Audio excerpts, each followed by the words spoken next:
Hey everybody, it is Prince's friend. I think it was a couple of weeks ago that I had discussed the fact that there were 6 sibling heirs, but 3 of them were really mad that all of Prince's music was moved from his vault at Paisley Park to Iron Mountain. And there's a whole bunch of different conflicting reports about if that's a good thing, if that's a bad thing. The Prince podcast did an episode on it where they had an expert on that kind of talked about, if the tapes were dying and all that stuff, then it was probably a good thing. Not that we have any information that would tell us whether or not the tapes were going bad. It's kind of a could be good, could be bad sort of situation. But I think everybody's calmed down from the initial shock that we felt when we heard that Prince's vault was moved. But not everybody is feeling good about that. Vanity Fair is reporting that the 3 Prince's heirs who were angry about the move are actually filing a petition with the courts to have Comerica,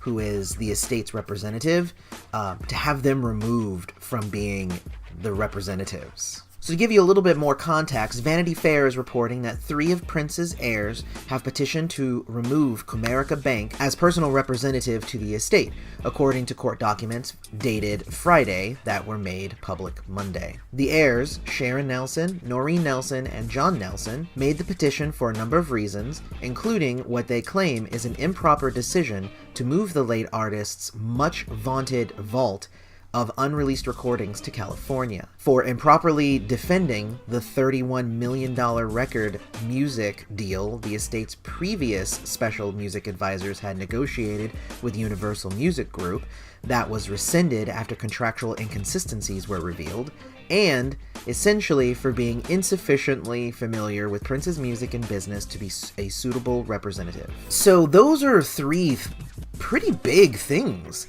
The first one, they think that it was wrong that his music was moved to California, and that was what the reporting was before. That's why we're talking about this, is because they made a big stink about it, and they're saying that it was a wrong thing to move. And again, people have different opinions on whether it was or was not a good idea. But in their mind, that was a bad idea.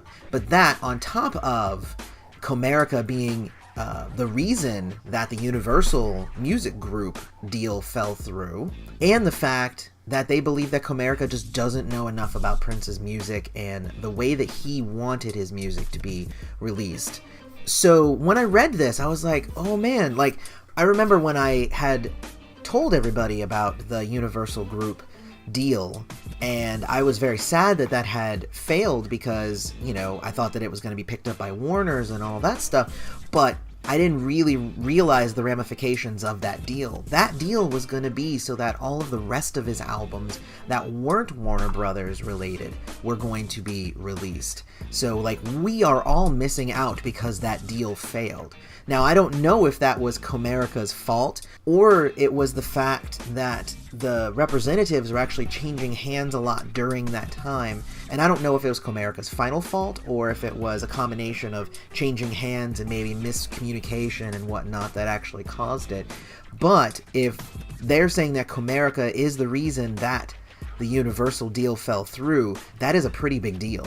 Now, not being sufficiently familiar with Prince's business practices and his music, we are already doing things that are way different than what Prince wanted to do, so I'm not exactly sure if that in particular is a good enough complaint. So that third one, you could probably throw that away. That's more of an opinion thing and not necessarily fact. So in a statement that Sharon and Nelson gave to Variety, it says, "It is clear there are major problems with how the Prince estate is being handled now.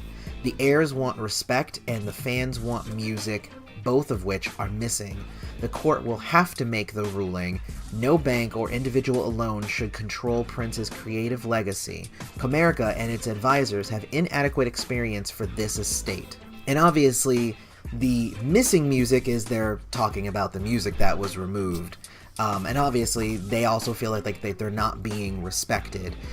Because this is one half of the sibling rivalry. There's these 3 on this side, and then there's Taika and Omar and the third one on the other side. And they're on the other side, and they're kind of batting heads a little bit. But only one half of the siblings is actually upset about all of this, and they're the ones that are filing with the court. Now, Comerica has basically just filed a thing saying, hey, we are asking the courts to just let us keep doing our job.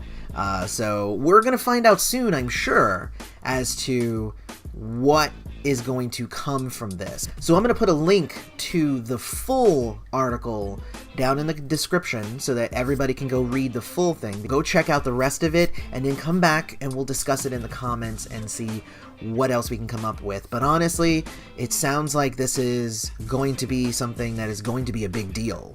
I'm not exactly sure whether it being a big deal is a good thing for the estate or if it's a bad thing for the estate.